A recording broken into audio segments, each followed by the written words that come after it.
और सड़ने के बाद में खेत के अंदर डालते हैं तो फिर वहां पर कुकर मुत्ता नहीं उगता है, सांप का छतरी नहीं उगता है, और वो मशरूम का खरपतवार है।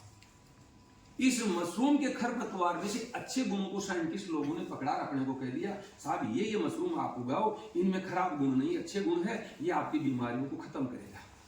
नेक्स्ट, तो साहब मशरूम एक धागा है, उस धागे ने बंटवार कर लिया और उसका फ्लूइड बॉडी बन गया और उसी से मशरूम तैयार हो गया। तो साइंटिस्ट लोगों ने वो जो रेवड़ी के अंदर उग रहा था गंदा वाला, उसके अच्छे गुणों को पकड़ करके अपने को कह दिया आप इसमें से ये हमने चीज निकाली है, इसको उगाओ, तो वो हमारे खाने के लायक हो गया। और जो रेवड़ी में उग रहा है उसको यदि हम खा लें तो हम खत्म भी हो सकते हैं, गलत हो सकता है, क्यों? वो पॉइजनस है, जहरीला है। जंगलों के अंदर भी खूब जो है मशरूम मिलता है, बिना सोचे समझे हर किसी को नहीं खाना चाहिए। जो खाने की चीज है वो मैं आपको बता दूंगा अभी फोटो के माध्यम से। नेक्स्ट कीजिए, कार्बोहाइड्रेट कम मात्रा में पाया जाता है, हमारी बॉडी में सबसे ज्यादा मिठास है। हम हॉस्पिटल के अंदर जाते हैं, ग्लूकोज चढ़ा दिया जाता है, थोड़ी देर में हम कहते हैं यार मैं ठीक महसूस कर रहा हूँ, क्योंकि हमारी बॉडी कमजोर हो गई थी। कार्बोहाइड्रेट यानी मिठास की सबसे छोटी इकाई है ग्लूकोज। ग्लूकोज बॉडी के अंदर जाएगा, ठीक करेगा इस ग्लूकोज का है, इसलिए हम गेहूं के भूसे पर उसको उगाए। जौ की बात किए थे, जौ में वो सेलुलोज नहीं पाया जाता। सरसों की बात किए थे, तूड़ी की, उसमें सल्फर पाया जाता है, सरपराहट पाई जाती है, उससे भी मामला नहीं बैठेगा। इसलिए हम सेलुलोज को देखते हुए गेहूं के भूसे के ऊपर काम करते हैं। मशरूम के अंदर कार्बोहाइड्रेट कम मात्रा में रहता है, जिनको डायबिटीज है उनको खाना चाहिए, जिनको कब्जी रहती है उनको खाना चाहिए। इसमें प्रोटीन जल्दी पचने वाला रहता है, इसमें फैट के अंदर कोलेस्ट्रॉल कभी भी नहीं पाया जाता। पूरी दुनिया के अंदर चाहे कितनी भी चीजें हो सब में पाया जा सकता है, लेकिन मशरूम ऐसा चीज है जिसमें कभी भी कोलेस्ट्रॉल नहीं पाया जाता, इसमें अर्गेस्ट्रोल पाया जाता है, और अर्गेस्ट्रोल अपने को भगवान सूर्य की रोशनी से मिलता है। ये चीजें हम नहीं जानते, साइंटिस्ट। रेशा फाइबर इसके अंदर अच्छी मात्रा में पाया जाता है। आपको कब्जी है, अमरूद खा लो, शाम के टाइम पपाया खा लो और तुरंत साफ होगा। बिल्कुल ऐसा ही इसके साथ में भी है। इसमें राख पाया जाता है, यानी कैल्शियम पोटेशियम अच्छा पाया जाता है। साइंटिस्ट लोगों ने इन चीजों का एनालिसिस किया, विश्लेषण किया और अपने को कहा कि आप इस मशरूम को करो। अपने लोग यहाँ पर करने लगे। इंडिया में सबसे बड़ा इसका सेंटर है चंबा घाट, सोलन, हिमाचल प्रदेश, वहां पर सेंटर है। उसने एक प्रोजेक्ट दिया, राजस्थान एग्रीकल्चर कॉलेज उदयपुर, और उसका नाम है AICRP, all India coordinated project on mushroom. वहां पर केवल काम होता है पूरे राजस्थान के अंदर तरीके से। मैं 2001 में MSc करके जोबने से निकल गया था, पहला मेरा सर्विस वहीं पर लगा था। 2001 से 6 तक वहां पर काम किया, अपने हाथों से काम किया, जम के काम किया, और 2004 में पहली मशरूम की किताब निकाल डाली। और उसके बाद में पंत भवन के बाद में इधर ऐसे अपना काम चलता रहा, तरीके से काम किए। तब पता चला कि इसमें ये चीज रहती है, नहीं ऐसे नहीं बोला जाता। नेक्स्ट, फिर बात आती है क्या क्या नाम बोलते हैं इसको, हम खुम्बी भी बोलते हैं, खुम्ब भी बोलते हैं, गुच्छे भी बोलते हैं, सांप की छतरी भी बोलते हैं। ये मशरूम के ही नाम है, अलग अलग। कुछ लोग अपने जंगलों से उठाते हैं और उनको बेचते हैं, लेकिन वो उनके बारे में जानते हैं इसलिए बेचते हैं। रेत की जो टीले हैं उनके अंदर होता है। फिर बात करते हैं कुल प्रोडक्शन की। विश्व में खूब हो रहा है, भारत के अंदर कुछ नहीं हो रहा। राजस्थान की बात करते हैं, बहुत कम हो रहा है। और कंजम्पशन की बात करते हैं, हम 5 से लगभग जो है 10 ग्राम मशरूम ही खाते हैं एक आदमी, जबकि अपने विश्व के अंदर 1.5 से 2.5 किलो मशरूम खाया जाता है। लेकिन अपने इस बैच में कोई भी नहीं खा रहा, कोई भी नहीं खा रहा। इसका मतलब फिर भी हमारा नाम आ रहा है, इसका मतलब कुछ लोग ज्यादा खाते होंगे, क्यों? पैसे का मामला है ना। तो इस चीज को देखते हैं तो इसकी संभावना जबरदस्त है, मार्केटिंग ठीक होना चाहिए। नेक्स्ट,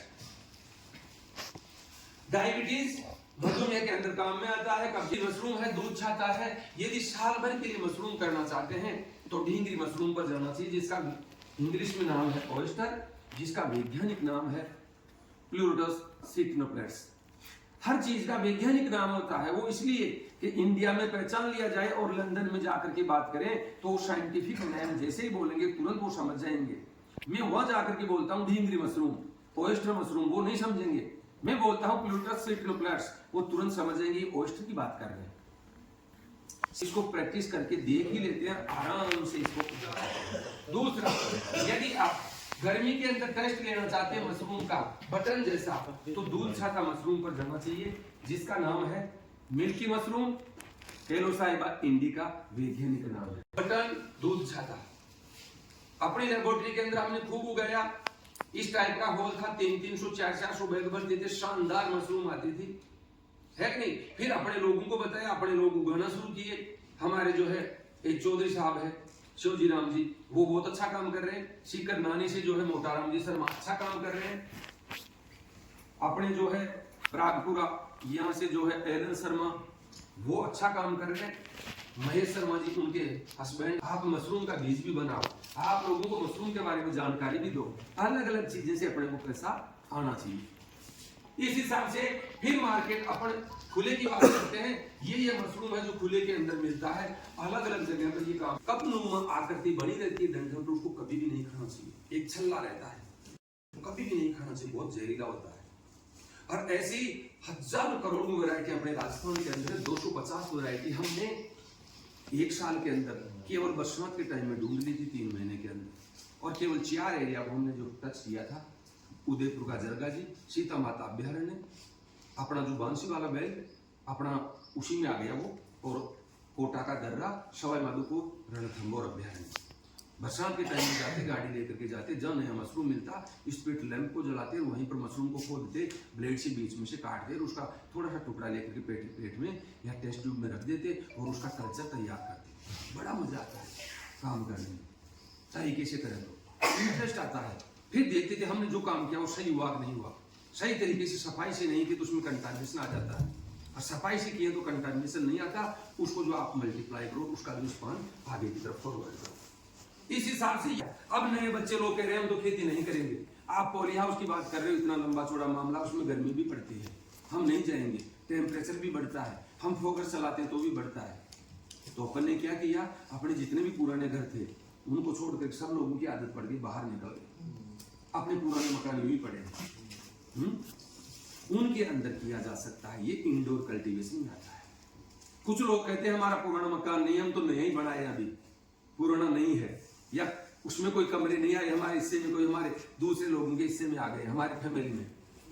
उन लोगों को अपने कुएं के ऊपर जाकर के खेत में एक साइड के अंदर सरकंडे की झोपड़ी बनानी चाहिए और उसमें मशरूम का उत्पादन करना चाहिए।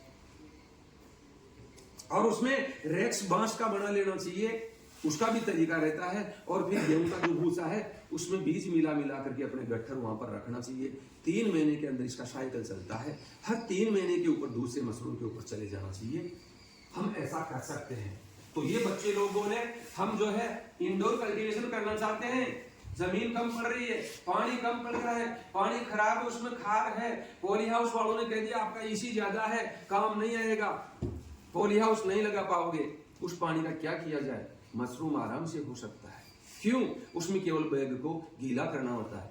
मेरा पिछले से पिछला बैच था सीकर जिले का, उनका फोन आया, सर मशरूम नहीं उग रहा। मैंने कहा तब ले, उसके अंदर पानी भरो, उसके अंदर रखो, वो आने लग गया, दिक्कत ही नहीं आई। लेकिन लोग जानते नहीं है, लोग रोज पानी पिलाते हैं, चिकनाई से पानी ठहरता नहीं, नीचे फिसल जाता है, वो सोचते मैं इरिगेशन रोज कर रहा हूँ, मशरूम क्यों नहीं आ रहा। फोन नहीं करते हैं, बैगों को फेंक दिया जाता है। ध्यान रखने की चीज है, चिकनाहट की वजह से पानी अंदर नहीं जाता है, इसलिए बैग को नहीं फेंकना चाहिए, एक्सपर्ट से बात करना चाहिए, सर इस टाइप का प्रॉब्लम है, इसमें क्या हो सकता है। तो ये चीजें चलने से फिर मामला बिगड़ जाता है। ये कुछ चीजें हैं जिनकी वजह से हम इस मशरूम के ऊपर आना चाहते हैं। नेक्स्ट, तो इस मशरूम से अपने को शुरुआत करना चाहिए। अपने यहाँ पर ट्रेनिंग में आने वाले लोगों को मैंने प्रैक्टिकल भी करवाया है, उनके हाथों से करवाया, शानदार प्रैक्टिकल करके गए लोग बाहर, उनका मशरूम खूब आया। लेकिन हमारी समस्या भी हो गई। समस्या यह हो गई, मशरूम तो खूब आ रहा था, लेकिन संडे के दिन हमें आना पड़ रहा था।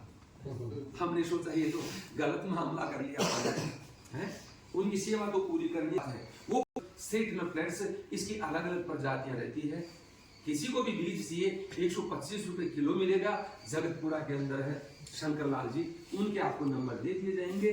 किसी को यदि इच्छा होती है तो वो अपना प्रैक्टिकल करके देख सकता है। नेक्स्ट दांतली जगतपुरा दांतली का हाँ पीसी प्लोटस प्लोटस प्लोटस फ्लोरिडा, ये अलग अलग स्ट्रैंड से इनके ऊपर जाया जा सकता है। कच्ची झोंपड़ी बनाते हैं, नीचे अपना जो है फर्श कच्चा है, पानी और पानी फेंक दिया, कीचड़ नहीं होना चाहिए, यानी पानी ठहरना नहीं चाहिए, मिट्टी गिल्ली हो गई, समझो शानदार आपका ह्यूमिडिटी बनेगा। कहीं पर भी विंडो नहीं होना चाहिए। मशरूम की खासियत कभी भी प्रकाश नहीं चाहिए इसको, ये फोटोसिंथेसिस के लिए प्रकाश काम में नहीं लेता है, क्योंकि खुद एक फंगस है। इस फंगस के ऊपर कभी भी भूल करके कोई दवा मत डाल देना, क्योंकि ये तो उस दवा से मारी जाएगी, क्योंकि जो दवा होती है वो फंजीसाइड होती है, और फंजीसाइड जैसे ही डलेगा ये खुद ही फंगस है, ये मर जाएगी, फिर कहोगे सर मशरूम नहीं आ रहा। ये चीजों का ध्यान रखना पड़ता है। इसलिए आज की तारीख में एग्रीकल्चर में यदि प्योर ऑर्गेनिक की बात करते हैं तो mushroom cultivation pure organic cultivation है। ये प्रूव करता है कि मेरे अंदर बिल्कुल भी किसी दवा का अंश नहीं है। हम एक ड्रम लेते हैं, 15 किलो गेहूं का भूसा डालते हैं, फिर उसमें पानी भरते हैं, भूसा ऊपर उठने लगता है, मुंह तक आ गया, हम बीच में दबाते रहेंगे, जैसे ही मुंह तक आया टेप वाटर को बंद कर देंगे, नल को बंद कर दिया, और फिर 3 दवाइयां ली हमने, लीटर पानी आ गया इस ड्रम के अंदर, बिल्कुल एग्जैक्ट कैलकुलेशन है ये। तो 100 लीटर पानी के हिसाब से 5 ग्राम 22-3 25 ml इमिडाक्लोरपिड। 22-3 फंगस को मारता है इसलिए ले लिया। गेहूं का भूसा था, गेहूं में डिजीज आता है, वो रस्ट भी हो सकता है, स्मट भी हो सकता है, उसकी कोई स्पोर वगैरह यहाँ नहीं रह जाए, उनको मारना है, इसलिए 22-3 डाल रहे हैं। गेहूं के भूसे में कीड़ा हो सकता है, कीड़े को मारना चाह रहे हैं, इमिडाक्लोरपिड 25 ml लेते हैं। गेहूं के भूसे को साफ सुथरा करना चाहते हैं तो फॉर्मलिन नाम की दवा लेते हैं 250 ml। 25 ग्राम 5 ग्राम 25 ml 250 ml, तीनों दवाइयां 22-3 इमिडा फॉर्मल्डिहाइड एक बाल्टी के अंदर लिया, उसका घोल बना लिया, ड्रम के अंदर वो सामान अपन ने लिया था, इसको उसके ऊपर घुमा करके डाल दिया, शाम के टाइम में ढक्कन बंद कर दिया। शाम के टाइम में ये काम करना है। गलान वाली जगह बनाते हैं और उस ड्रम में से भूसे को बाहर निकालते हैं। भूसा यहाँ पर आ गया, ढेरी बन गई, उस भूसे को 1 घंटे बाद में उठाते हैं, जोश बीच से यहाँ से पानी नहीं निकलता है, समझ जाओ पानी निकल गया है। तो ये जो पानी निकला है इसी के साथ में जो 3 दवा डाले थे वो भी निकल गई, यही समझ लेना। यदि ये तीनों दवा नहीं निकलती है तो आने वाले टाइम में मशरूम ही नहीं आएगा, लेकिन आपके मशरूम जरूर आएगा। इसलिए वो प्रूव करती है, वो सिद्ध करती है कि मेरे अंदर बिल्कुल भी दवा का अंश नहीं रहा है, और आपके भूसे के अंदर जो भी गंदगी थी, कीड़ा बीमारी था, वो हमने सब साफ कर दिया है, और हम साफ करके इस भूसे में से निकल रहे हैं। अब आराम से आप इसके अंदर बीज डालो। हम 6-6 किलो की ढेरियां बनाते हैं, 120-20 ग्राम बीज डालते हैं और थैलियों के अंदर भरते हैं। 20 दिन के लिए थैलियों को नीचे फर्श पर रख देते हैं। 20 दिन बाद में बीज बढ़वार हो जाती है, थैलियां सफेद कलर की हो जाती है। थैली के मुंह को खोलते हैं, साइड में से रब करते हैं, थैली को उल्टा करते हैं, पेंदा ऊपर आ जाता, पेंदे को पकड़ के प्लास्टिक को खींच लिया, थैली को निकल गई, गट्ठर नीचे रह गया, गट्ठर को पकड़ते हैं, सीधा करते हैं और रेत के ऊपर ले जाके रख देते हैं। आज से इरिगेशन स्टार्ट हो जाएगा, सिंचाई आज से शुरू होगा, और वो फूड स्प्रे पंप से होगा। प्लास्टिक की थैलियां हमने हटा दी, उनको बाद में हम धो लेंगे और दूसरी बार और काम में लेंगे, हमारा पैसा बच गया। वो गट्ठर बन जाएगा चारे का, गट्ठर बन जाएगा चारे का। उसको पानी पिलाना है ऊपर नीचे साइडों में जहां भी है सब जगह, और दिन में 4-5 बार पानी पिलाना है। इतना बढ़िया तरीके से मशरूम आएगा, फिर मजा आ जाएगा। आपको मशरूम को पकड़ना जहां आ गया और एक राउंड दे देना है, हाथ में आ जाएगी, खींचना नहीं है, काटना नहीं है, क्योंकि जड़ें तुरंत निकल जाती है उसकी। क्या है, एक धागा है जो दिखता भी नहीं है, इस टाइप का। तो अपने को केवल राउंड देना है, और कट के जैसे ही आई थोड़ा सा टुकड़ा या पीछे वाला काट देना जिसके भूसा टच हो गया था, और बिना धोए 200-250-250 ग्राम के पैकेट बना करके मार्केट के अंदर उतार देना है। नहीं बिका कोई बात नहीं, सफेद कपड़ा बिछाओ धूप के अंदर, और जो मशरूम ऐसे आया था उसके नीचे धारियां थी। इन धारियों को ऊपर रखते हुए ऐसे सारे टुकड़ों को अलग अलग करके पत्तियों को रख दो और इनको सूखने दो। सूख जाए, किसी को भी जरूरत है उसका पाउडर बनाओ और फिर उसको बेच दो। पाउडर कौन खरीदेगा? बिस्किट बनाने वाला है, उससे कांटेक्ट किया, बंधु मेरे पास में मशरूम का पाउडर है, तेरे बिस्किट में मशरूम का पाउडर छिड़क दे और प्रिंट आउट करवा ले मशरूम के बिस्किट, मशरूम की सेवइयां, मशरूम की बड़ियां, मशरूम के खाकरे, मशरूम का अचार। कितना बढ़िया हो जाएगा। भूसावर भरतपुर अपना कौन सी जगह है जहां पर ज्यादा अपना शुक्रवारा? कौन सा? थोड़ा सा आगे छोकड़वाड़ा से। क्या नाम है उसका? भूसावर में ही भूसावर। वो अपना जो फेमस है अचार के लिए। अपने भरतपुर का रवि सैनी यहां पर सीखा, जाकर के तुरंत लगा दिया, शानदार आया। मैं उसको कहा अब लार्ज स्केल पर करो और फिर अचार बना करके अपने यहां पर टिका दो। नहीं है बढ़िया तरीके से हम ऐसे अलग अलग बाई प्रोडक्ट बना करके उसको मार्केट में उतार सकते हैं। हमारा एक जो है अधिकारी था, अधिकारी का बैच कोटा में था, मैं पढ़ाने के लिए गया, 3 दिन मुझे मशरूम पर ही बात करनी थी। एक अधिकारी को पसंद आया, जाकर के आपके भरतपुर साइड का ही है, उसने स्टार्ट किया और वो अचार बना बना करके, उसका जगह था, खेत पास में था, वहाँ एक कमरा बनवा दिया और वहाँ पर जो करने लग गया। मेरा फॉर्मेट हो गया, नहीं मैं उसका नंबर भी आपको दे देता और उससे मैं वापस मिलना चाहूंगा, इसलिए कि वो अपने एरिया के लोग यहाँ पर चाहिए। दूसरी मशरूम पर जाना चाहते हैं। आप कहते हैं सर ये तो उगा लिए हम सर्दी के अंदर उगाना चाहते हैं, तो सितंबर में तैयारी कर लो, अक्टूबर के अंदर आपको जो है कंपोस्ट पूरा बनाना है। कम से कम वो 15 किलो भूसा ले रहे थे, इधर 5 क्विंटल भूसा लेना पड़ेगा। 5 क्विंटल भूसा तो इस कमरे में आएगा भाई साहब, इस कमरे में पूरे में नहीं आएगा, तो आधे कमरे के अंदर को जगह नहीं रहेगा। भूसा यहाँ पर ढेरी लगेगा, भूसे को गीला करेंगे, 2 दिन के लिए गीला रखेंगे, तीसरे दिन उसके अंदर अपन गेहूं को पिसाने के बाद में छानते हैं, जो छन्नित्र आता है तो उसी बिल्कुल छानने के बाद में वो डलेगा, यूरिया खाद डलेगा, उसकी पलटाई होगी और फिर वो बोर्डों के अंदर भर दिया जाएगा। लोहे के बोर्ड रहेंगे 2 साइड में, एक पीछे, इसके अंदर भर दिया जाएगा, बीच बीच में पानी पिलाएंगे, 2 दिन के लिए ऐसे ही रहेगा। फिर बोर्डों को खोल के उधर लगाएंगे, इसको काट के वहां, फिर इधर, फिर उधर, फिर इधर, ऐसे 7 पलटाई करेंगे, तब कंपोस्ट बनेगा जिसमें हम बिजाई कर सकते हैं। तब जाकर के इस मशरूम को किया जा सकता है। तो अक्टूबर से नवंबर तक आपको ये काम करना पड़ेगा, 27 दिन का टाइम इसमें लग जाता है। ये मेहनत का काम है। आसपास में आपका रिहायशी इलाका और वहां पर करने की कोशिश करते हैं, लोग नहीं करने देंगे। जो भूसा जब सड़ता तो इतनी बदबू मारता है, भयंकर बदबू मारता है, इसलिए आपको साइड में कहीं देखना पड़ेगा। तो गवर्नमेंट ने कह रखा है ऊपर टीन सेट डालो, नीचे फर्श बनाओ, यहाँ पर दीवार बनाओ, इसके ऊपर जो है जाली लगाओ और उसके ऊपर 20 लाख रुपया टोटल कॉस्ट मान करके 40% बैंक एडेड सब्सिडी दिया जाता है। आप कहते हैं मैं मशरूम का बीज बनाना चाहता हूं, एक छोटा सा कमरा बनेगा, उसमें बीओडी वगैरह रहेंगे, ऑटोक्लेव रहेगा, लेमिनार एयर फ्लो रहेगा, इंस्ट्रूमेंट रहेंगे, उनके ऊपर गवर्नमेंट दे रही है आपको 20 लाख रुपया। आप ये कहते हैं सर मैं झोपड़ी बनाना चाहता हूँ या कमरा बनाना चाहता हूँ, इसका फसल उत्पादन लेने के लिए गवर्नमेंट 15 लाख का मांगता है और 40% बैंक एडेड सब्सिडी, 20 40 15 55 लाख रुपए का आज की तारीख में प्रोजेक्ट है मशरूम का। 40% बैंक एडेड सब्सिडी, लेकिन केवल कागजातों में चल रहा है, लोगों को पता ही नहीं। बैंक कैसे सर?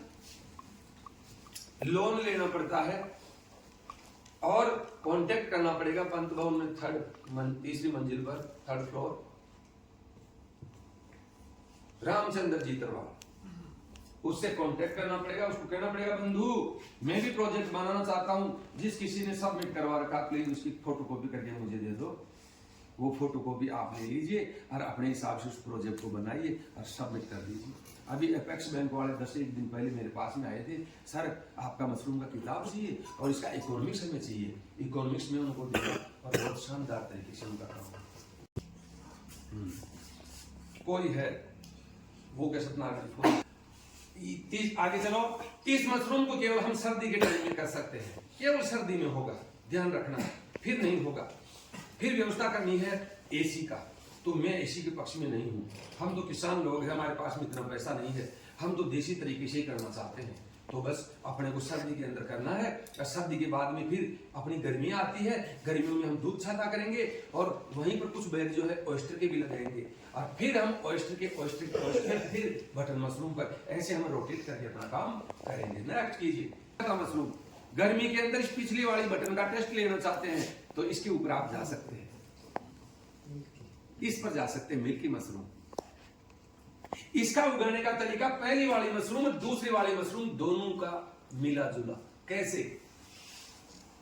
इस बैग के अंदर भूसा भरा हुआ है नीचे तक, इस भूसे को वैसे ही उपचारित करते हैं जैसे ऑयस्टर मशरूम में कर रहे थे, ढींगरी में कर रहे थे। मेरे को तो ये कमाल, ढींगरी मशरूम जैसा ये काम किया। एक ड्रम लिया, उसके अंदर 15 किलो गेहूं का भूसा, उसके अंदर 100 लीटर पानी, 3 दवाइयां, और उसको जो है उपचारित किया रात भर के लिए ढक्कन बंद करके। दूसरे दिन दलहन वाली जगह पर निकाल लिया, पानी निथर गया, दवा निकल गई, 6-6 किलो की ढेरियां बनाया, बीज डाल दिया। ऑयस्टर मशरूम में 120 ग्राम बीज डाल रहे थे, यहाँ पर 180-80 ग्राम एक एक ढेरी पर डाल देंगे।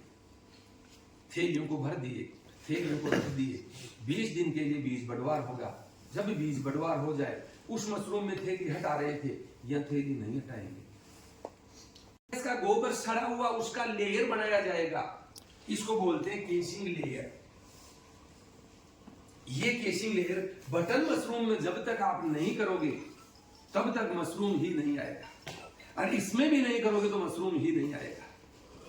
हमारे एक भामू मैडम है, जो है कि आप जो ये लेयर बना रहे हो ये राख का बना दो। मैडम ने राख का लेयर बना दिया, बहुत गलत हो गया। राख को जैसे ही पानी पिलाया जाता है इतना कॉम्पैक्ट हो जाता है कि कोई चीज निकलने वाली तो भी नहीं निकलेगी, वो तो रोड बन गया, बैग के लिए रोड बन गया, बर्बाद करवा दिया।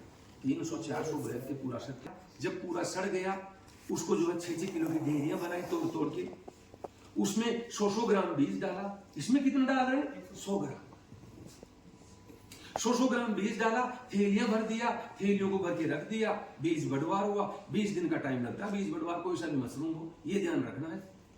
फिर थैली को हमने खोला और 4 सेंटीमीटर की लेयर बनाया इस गोबर का। तो ये गोबर की लेयर वहां भी बनाई जा रही है, अरे यहां भी बनाई जा रही है। और बाकी भूसे को उपचारित करने का तरीका उसमें दवा का था और इसमें भी दवा का है।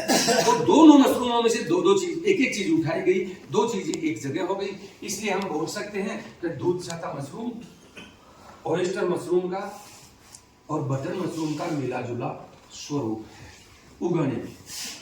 उगाने का जो तरीका है उसमें। तो आपका ऊपर केवल मशरूम आएगा, कहीं साइडों में नहीं आएगा।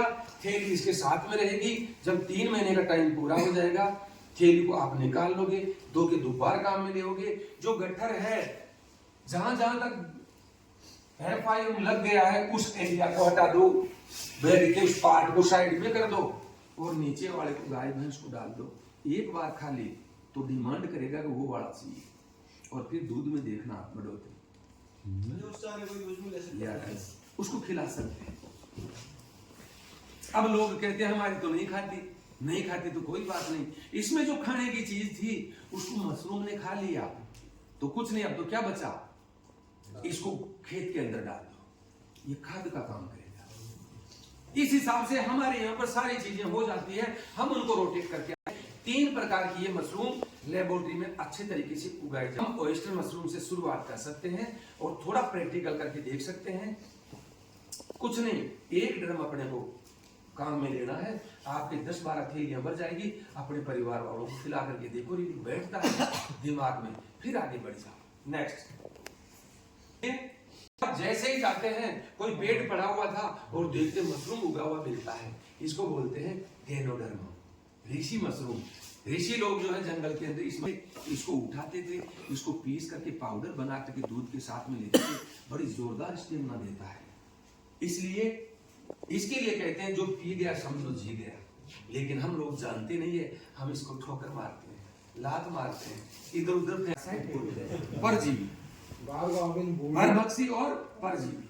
तो साहब ये बड़ी काम की है। हम और लोग साहब दोनों जो है जो उधर से उदयपुर से चले और अपना जो है चित्तौड़ के आसपास पहुंचे। जैन साहब की जिनके पहियों का फैक्ट्री है, ट्रेन के पहिए बनाते, मैं भी चलूं उतर के जाकर के इसको झट से पकड़ खींच के हल्का सा यूं करके झट आइसक्रीम की तरह मुंह में रख लिया। वो जानकार थे इसलिए उनको चाहिए ही चाहिए। वो चित्तौड़ से अपनी गाड़ी लेकर के तुरंत उदयपुर पहुंच जाते थे। मुझे मशरूम चाहिए तो चाहिए ही। कई लोग इतना गले का चमड़ी कट गया था, छेद हो गया था, वो रोज हमारे पास में मशरूम का पाउडर लेने के लिए आता था।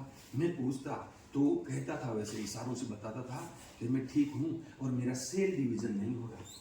कैंसर में क्या है, हमारे कोशिकाओं की जो गुण क्षमता है ना वो बढ़ जाती है, वो ज्यादा मल्टीप्लाई होने लग जाते हैं और वो गलत हो जाता है, वही कैंसर है। तो वो कह रहा था कि मेरे आगे बढ़वा नहीं हो रहा और वो रोज लेकर के इसका पाउडर जाता था। नेक्स्ट कीजिए तीसरा, जापान के अंदर जब भी बर्फबारी होती है तब ये मशरूम उग जाता है, इसलिए इसको बोलते हैं जापानीज मशरूम और सीता के मशरूम कहा जाता है। हमने कैसे उगाया? हम आरा मशीन के ऊपर गए और कारपेंटर को बोले कि आपका ये बुरादा चाहिए। हम बुरादे को लेकर के आए, थैलियों को डबल किया, 1-1 किलो की थैलियों को डबल किया, उनके अंदर इस बुरादे को डाला, इस बुरादे को थैली में पैक करके हमने ऑटोक्लेव में रखा, स्टरलाइज किया। वहां बजाय टॉक्सिसिटी शो करते हैं, विषाक्त का दशा देते हैं। मान लीजिए छोटा सा एग्जांपल, आपके नाइट्रोजन का कमी जमीन में नहीं था, आपने यूरिया फर्टिलाइजर डाल दिया और नाइट्रोजन की मात्रा ज्यादा चली गई तो पौधा ज्यादा हरे रंग का हो गया। वो ज्यादा हरा रंग भी गलत है। उस ज्यादा हरे रंग से इंसेक्ट उसकी तरफ ट्रैप हो, और कम चाहिए कितना, जैसे हम आटे के अंदर नमक मिलाते हैं। और इसी चैप्टर को बोलते हैं इंटीग्रेटेड न्यूट्रिएंट मैनेजमेंट। पौधे को जितनी जरूरत है उतना दो, नहीं तो अपना खुद का नुकसान अपन कर रहे हैं, जमीन को भी हम बिगाड़ रहे हैं। दूसरी चीज इंटीग्रेटेड पेस्ट मैनेजमेंट, जिसकी बात यहां पर हो गई। तो ये चीजें ठीक रहती है तो मामला चलता रहता है। इंटीग्रेटेड पेस्ट मैनेजमेंट में आपने ज्यादा डाल दिया दवा तो जमीन के अंदर जो माइक्रोब्स है वो मारे जाते हैं। होता क्या है, यदि जमीन के अंदर सूक्ष्म जीव है तो आप जैसे ही कोई खाद डालते हैं ना उसको तोड़ता है, तोड़ करके छोटा रूप बनाता है। जब तक छोटा रूप नहीं बनता है तब तक पौधा नहीं खींच पाता है। समझ गए मेरी बात? आपने यूरिया खाद डाल दिया, उससे अमोनिया बनती है। अमोनिया को पौधा नहीं लेता, केवल चावल ही लेता, दूसरे पौधे लेते ही नहीं अमोनिया। अब अमोनिया नाइट्राइट में टूटे और नाइट्राइट नाइट्रेट में टूटे, इसके लिए जमीन में 2 बैक्टीरिया जरूरी है, नाइट्रोसोमोनास और नाइट्रोबैक्टर। ये दोनों बैक्टीरिया कब रहेंगे? जब हम जमीन के अंदर संतुलित मात्रा में सब चीजें देंगे।